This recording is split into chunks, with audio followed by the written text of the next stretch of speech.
کسی جماعت کے امیر یا ریاست کے سربراہ، حکمران اور والی یا کسی سرکاری ادارے کے سربراہ کے سامنے جب اپنوں کی جانب سے یا ذمہ دار لوگوں کی جانب سے ایسی درخواست آ جائے یا ایسا مطالبہ سامنے آ جائے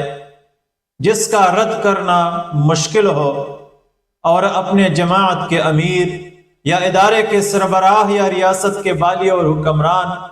آزمائش اور مشکل میں پڑ جائے، نہ وہ رد کر سکتا ہو اس درخواست اور مطالبے کو، اور اگر منظور کرتے ہیں تو جماعت، تو ادارے یا ریاست کے لیے نقصان کا باعث بنتی ہو۔ ایسی صورت میں یا آزمائش کی اس گھڑی میں سے کیا کرنا چاہیے؟ بہترین رہنمائی حاصل کرنے کے لیے آج سیرت النبی صلی اللہ علیہ وآلہ وسلم کے تناظر میں اسی موضوع پر بات کرتے ہیں۔ سیرت نگار لکھتے ہیں کہ جب غزوہ بنو قریظہ کے موقع پر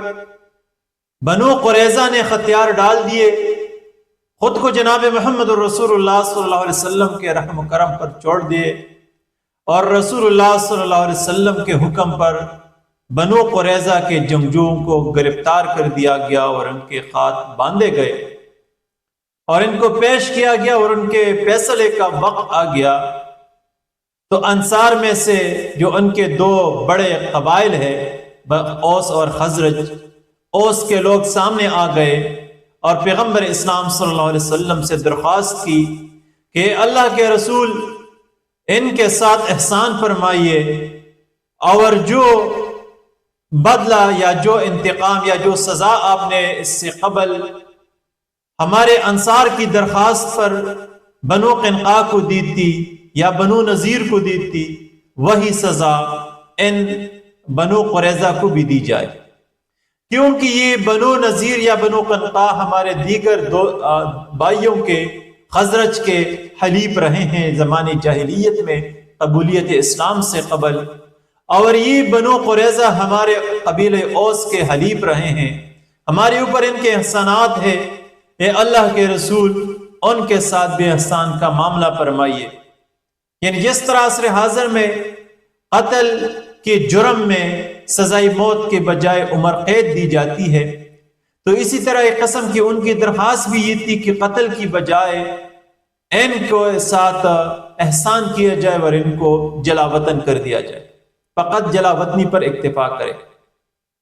تو یہ انصار کی جانب سے ایک مطالبہ تھا، ایک درخواست تھی، کیونکہ اس زمانے میں قبائلی روایات یہ تھی یا تورات کے احکامات یہ تھی کہ جو لوگ میدان جنگ میں غداری کرے، عہد شکنی کرے، دشمن کا ساتھ دے دے، تو اسی کے نتیجے میں ان کو قتل کیا جاتا تھا، اسی عہد شکنی کے نتیجے میں۔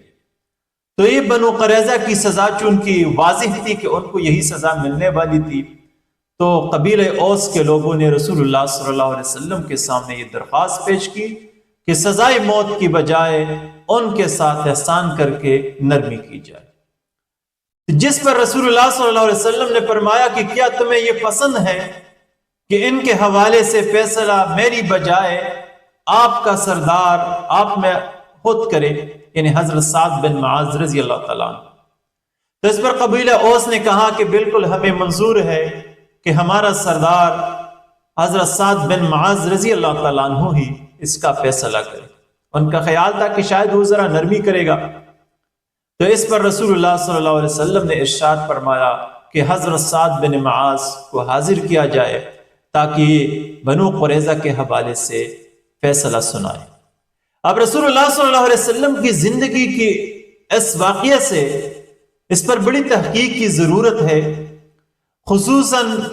جو سوالات ہم نے اٹھائے تھے کہ کسی ریاست کے والی، حکمران یا ادارے کے سربراہ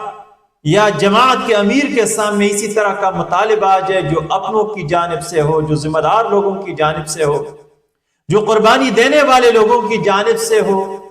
تو پھر کیا کیا جائے آزمائش کی اس کڑی میں؟ کیونکہ انصار کی تاریخ کو آپ دیکھیں تو ان کی پوری تاریخ قربانیوں سے بری پڑی تھی۔ مثال کے طور پہ جس دن بیعت عقبہ ثانیہ کے موقع پر انہوں نے رسول اللہ صلی اللہ علیہ وسلم کے ہاتھ پر بیعت کرنی چاہی، اور پیغمبر اسلام صلی اللہ علیہ وسلم کو مدینہ منورہ کی ہجرت کی دعوت دی، تو بیعت سے قبل ان کے سامنے یہ بات واضح کی گئی ان کے لوگوں نے کہ اے انصار، بیعت کرنے سے پہلے سوچ لیے جس نبی کے ساتھ جس بات پر آپ بیعت کرنا چاہتے ہیں، اسی کے نتیجے میں آپ پورے قریش، قبیلے قریش کی دشمنی مول لے رہے ہیں، قبائل عرب کی دشمنی مول رہے ہیں، اس کے نتیجے میں آپ کے جنگجو قتل کر دیے جائیں گے، آپ کے بوڑھے بے اسرا، بچے یتیم اور خواتین بیوہ ہو جائیں گے، تو لہٰذا آپ کو مالوں کی قربانیاں دینی پڑے گی، جانوں کی قربانیاں دینی پڑے گی، پوری عرب کی دشمنی مول لینی پڑے گی، تب آپ اگر اس کے لیے تیار ہیں تو آپ بیعت کریں۔ تو انصار اسی موقع پر بھی نہیں ڈرے تھے، اور یہی اوس کے لوگ تھے، خزرج کے لوگ تھے جنہوں نے رسول اللہ صلی اللہ علیہ وسلم پر بیعت کرتے ہوئے قبائل عرب کی دشمنی لی تھی۔ یہی قبیلے اوس کے لوگ ہیں جو میثاق مدینہ سے قبل مواخات کے موقع پر انہوں نے اپنا گھر بار، اپنی جائیداد، اپنا مال دولت اپنے مہاجرین بھائیوں کے ساتھ تقسیم کی تھی، جو تاریخ میں ایک یکتا، ایک بے مثال قربانی اور ایثار کی تاریخ ہے۔ یہی انصار ہیں جنہوں نے ہر غزوے کے موقع پر، ہر مشکل کی گھڑی میں باقاعدہ رسول اللہ صلی اللہ علیہ وسلم کی اور دین اسلام کی حمایت اور حفاظت اور مدد اور نصرت کی تھی۔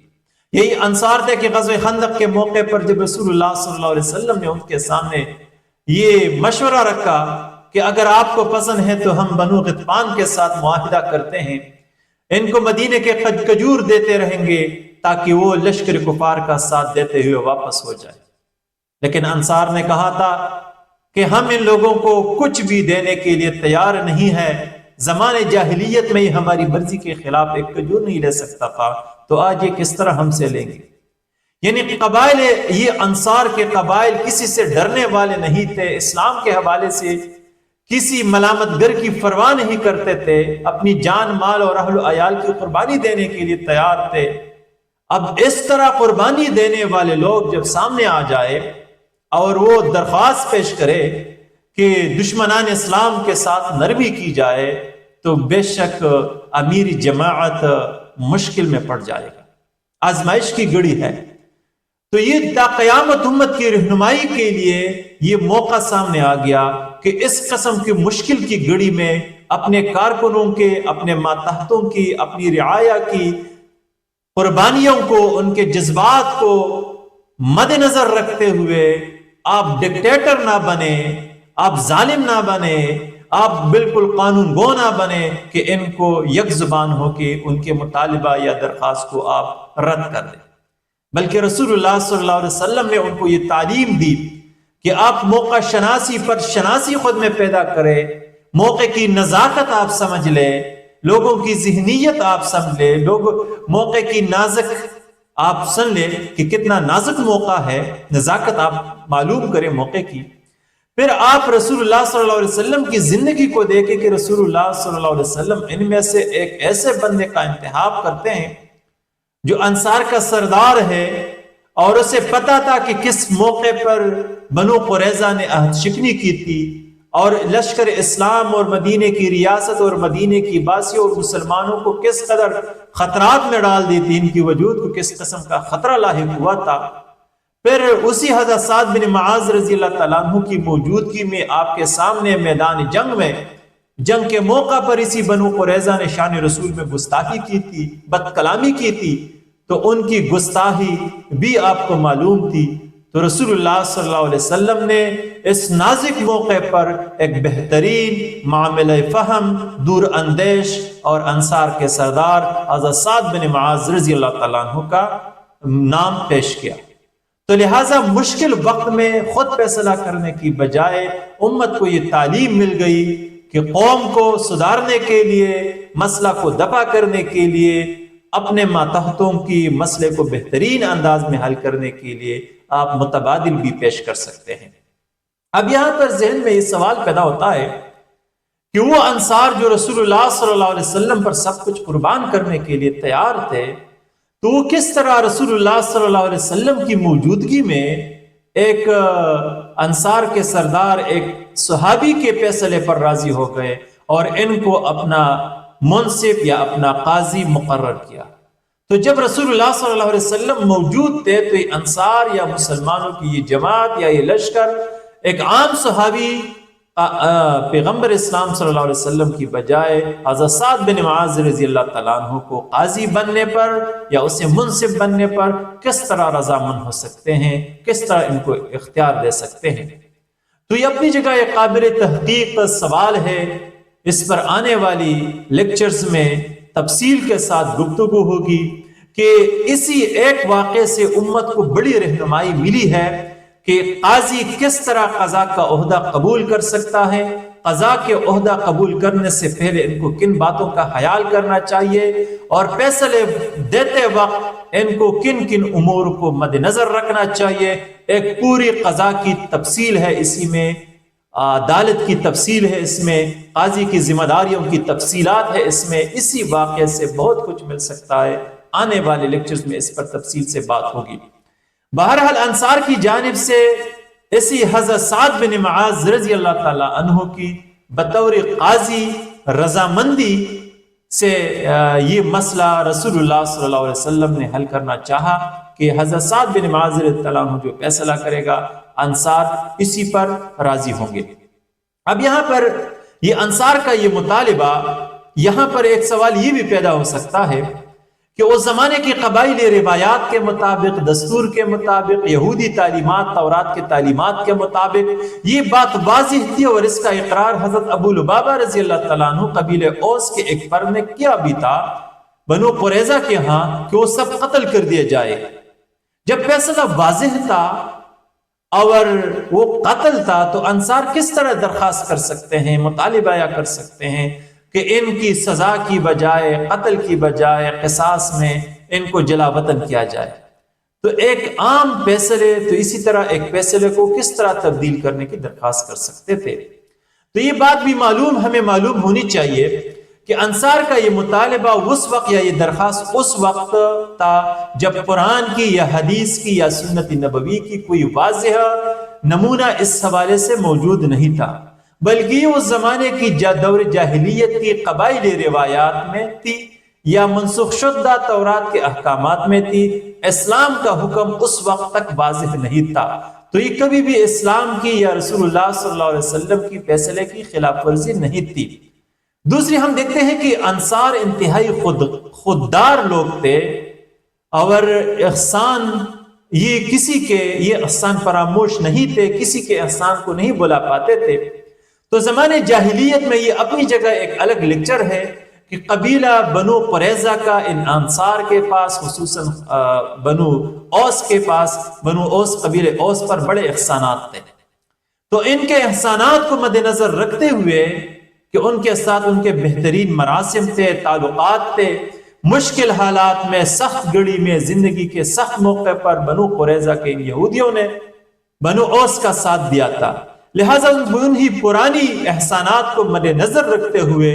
انصار نے یہ ضروری سمجھا شاید کہ اب ان کی باری ہے تاکہ اس مشکل گھڑی میں وہ اپنے سابقہ حلیف کا ساتھ دے دے اور ان کے احسانات کا بدلہ چکا دے۔ اور ایک عام نقطہ یہاں پر یہ بھی ہو سکتا ہے کہ شاید انصار کی یہ خیال تھی کہ اسی کے نتیجے میں ممکن ہے بنو قریظہ ایمان لے آئے، کیونکہ یہود کے دیگر قبائل کے مقابلے میں بنو قریظہ میں خیر کی کا پہلو نمایاں تھا۔ اسی وقت تک یہ اپنے وعدوں پر پابند تھے، مسلمانوں کو ابھی تک کسی قسم کا نقصان اس سے قبل انہوں نے نہیں پہنچایا تھا۔ اس موقع پر بھی اگر انہوں نے عہد شکنی کی ہے تو یہ بھی بنو نذیر کے سرداروں کے ورغلانے پر کی تھی، ان کی گمراہی کی وجہ سے کی تھی، حالانکہ وہ آخری دم تک عہد شکنی کے لیے تیار نہیں تھے۔ تو اسی خیر کے پہلو کو مد نظر رکھتے ہوئے قبیلہ اوس نے یہ سوچا تھا کہ شاید یہ لوگ ایمان لائیں گے، اور اسلام کا یہ حکم بھی ہے کہ حضرت رسول اللہ صلی اللہ علیہ وسلم نے حضرت علی کرم اللہ وجہہ کو ایک دفعہ فرمایا کہ اے علی، آپ 100 لوگوں کو قتل کرے، کفار کو، اس سے بہتر یہی ہے کہ آپ ایک کافر کو مسلمان بنا دے، تو یہ زیادہ بہتر ہے۔ تو شاید یہ بھی ایک امکان تھی کہ بنو قریظہ کے لوگ ایمان لے آتے یا ان میں سے بعض لوگ ایمان لے آتے۔ اور ایک چیز یہاں پر یہ بھی ہے کہ اس سے قبل بنو قینقاع یا بنو نذیر کو اگر جلا وطن کیا تھا تو وہ سارے قبائل ختم ہو چکے تھے، ان سے کسی قسم کا نقصان پھر اسلام کو نہیں پہنچا تھا، مسلمانوں کو نہیں پہنچا تھا۔ تو یہ بنو قریظہ بھی اگر جلا وطن ہو جاتا تو اس سے بھی کسی اسلام کو یا مسلمانوں کو نقصان پہنچانے کی کوئی امید یا خوف نہیں تھی۔ بہرحال بہت سے امکانات ہو سکتے ہیں جس پر آنے والے لیکچرز میں تفصیل کے ساتھ بات ہوگی، اور کیا کچھ سیکھ سکتے ہیں قضاء کے چپٹر میں، عدالت کے چپٹر میں، عدالت کے باب میں، اس واقعے سے ہم اس پر تفصیل کے ساتھ گفتگو ہوگی۔ بہرحال اس اہم واقعے سے یہ بات سامنے آ گئی کہ امیری جماعت یا ریاست کے والی حکمران یا ادارے کے سربراہ ڈکٹیٹر نہ بنے، بلکہ قربانی دینے والے لوگوں کی قدر کرے، ان کی بات کو توجہ تحمل کے ساتھ سنیں، اسے انا کا مسئلہ نہ بنائے اور اسے بہترین طریقے پر حل کرنے کی کوشش کرے۔ اپنے ماتحتوں کو، اپنے رعایا کو، اپنے ورکر کو ہمیشہ مطمئن خوش رکھے۔ اسی میں اداروں کی، اسی میں جماعتوں کی، اسی میں نظم کی اور اسی میں ریاستوں کی بقا ہے، خوشحالی ہے اور سکون ہے اور وفاداری ہے۔ رب کائنات سے دعا ہے کہ ہمیں سیرت النبی صلی اللہ علیہ وسلم کو سننے، سمجھنے، پڑھنے اور سیکھنے کی توفیق عطا فرمائے۔ وآخر دعوانا ان الحمد للہ رب العالمین۔